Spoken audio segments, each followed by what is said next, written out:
Japan is pretty infamous for having like tons of fax machines. People always say that Japanese people are really shy. Oh my goodness, that's a thing that you know now. Okay, hello everybody, my name is Cree, and today is our first sit-down video together. Today I'm going to talk about the things that surprised me when I moved to Japan, and number one on the list is Pokemon Go. So when I came to Japan, I was actually really surprised. Like a few years back, Pokemon Go was super popular. But then it kind of died down, like the excitement just wasn't there. But then after coming to Japan, I realized that it's still really popular here, at least in the Tokyo area. I don't really live in like a big central area. Like it's mostly families that live around here, more suburbs. And people play all the time. Like I'll be sitting at Starbucks and I'll know there's like a raid battle going on because there will be like 20 people outside of the Starbucks. I haven't seen that since the game came out where I'm from in Ohio. People don't really play that much anymore. Okay, next one, number two. The second one is how hard it is to learn Japanese. So a little background knowledge. I've studied other languages, like I studied Spanish and a little bit of Korean and Chinese and Japanese. Like I studied a little bit, but I thought like if I came here, I would be able to like know Japanese and I would pick it up so quickly. But honestly, it's been taking so long.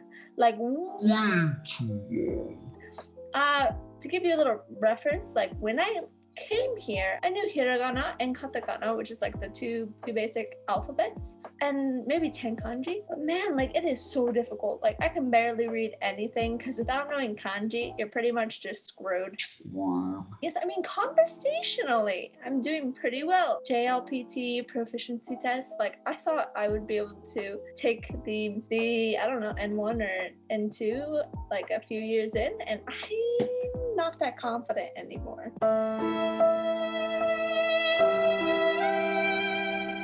The third thing is how easy it is to get around. Like I am originally from Ohio. Ohio is not that convenient. To go anywhere, you definitely need a car. If I want to go to the grocery store, I would have to like bum a ride. And here in Japan, there's grocery stores and convenience stores literally everywhere.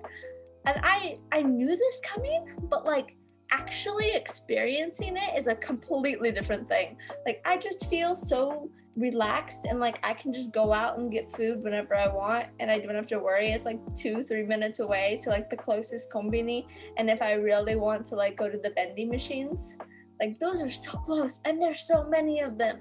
So that was like an awesome thing that I kind of realized when I came to Japan. Like I knew it coming in, but I didn't realize like the extent. Number 4. People always say that Japanese people are really shy, and I kind of disagree with this. Like, let me give you some background. Coming into Japan, like I heard that Japanese people are really shy, and I do think like in Japan there's a culture of being quiet. So maybe that can be translated into shyness. But yeah, I mean, people are not that shy. And I also got the message that like guys were super shy in Japan, and I don't think that's the case. Like I've had multiple people just like come up to me and start chatting me up. In my opinion, I would say that if you're coming to Japan and you're thinking, no, everybody's shy, I wouldn't worry that much. I mean, I wouldn't say I'm shy, but I'm not exactly like talking to everybody. And yet I've still made like many friends here. So that's a thing. My next one is number 6.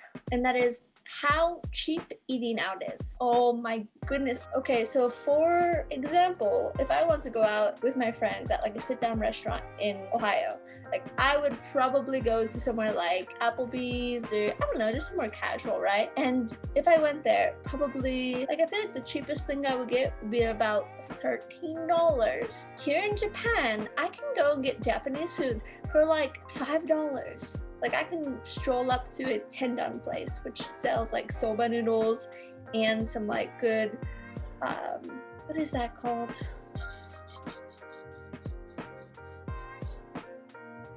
Tempura.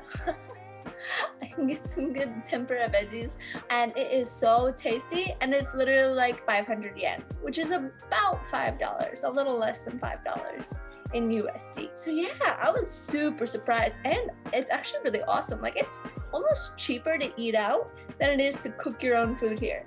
That's a thing that you know now. Okay, next one.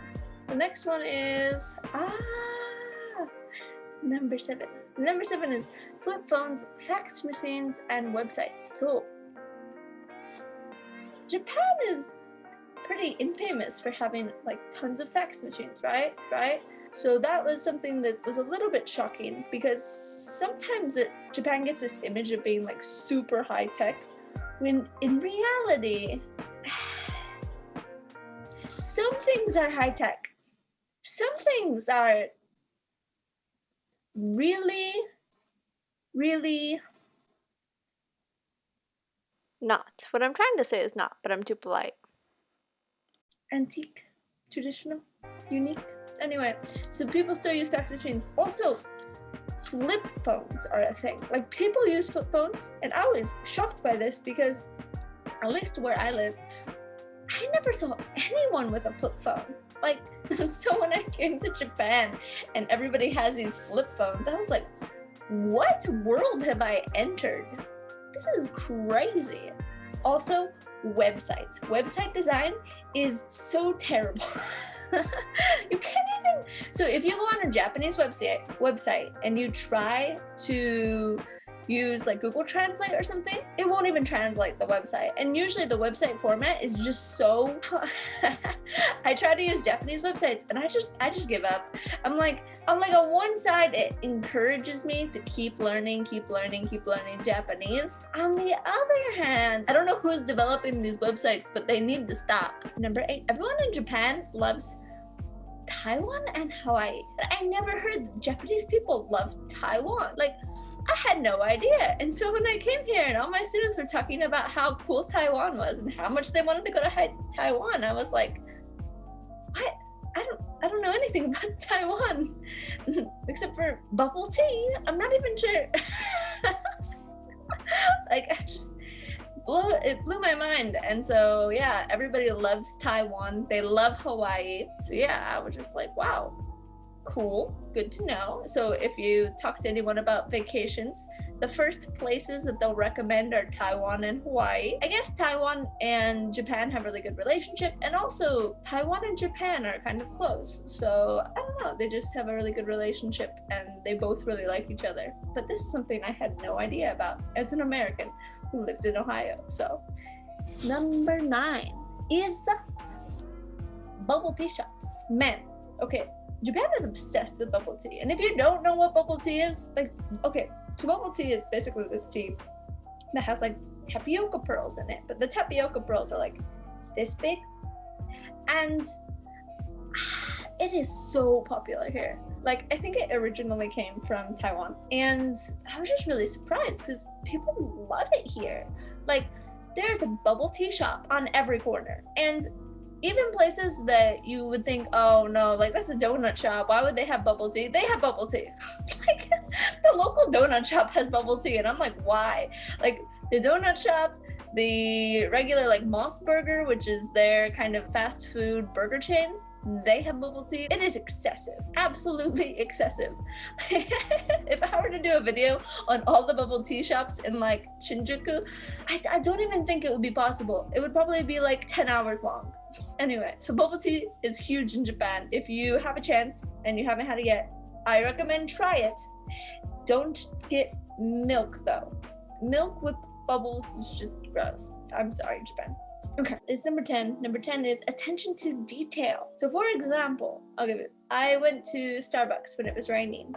You know, I brought my umbrella in. They always, when it's raining, they always have these like shields you put on your umbrella, like this plastic bag, so your water doesn't get anywhere. Put the little shield thing on, and then I went and I ordered my drink, and then I sat down and I'm like, man, you know, I wish there was somewhere to hang my umbrella. And then I looked under the counter, and there was a place where I could perfectly put my umbrella.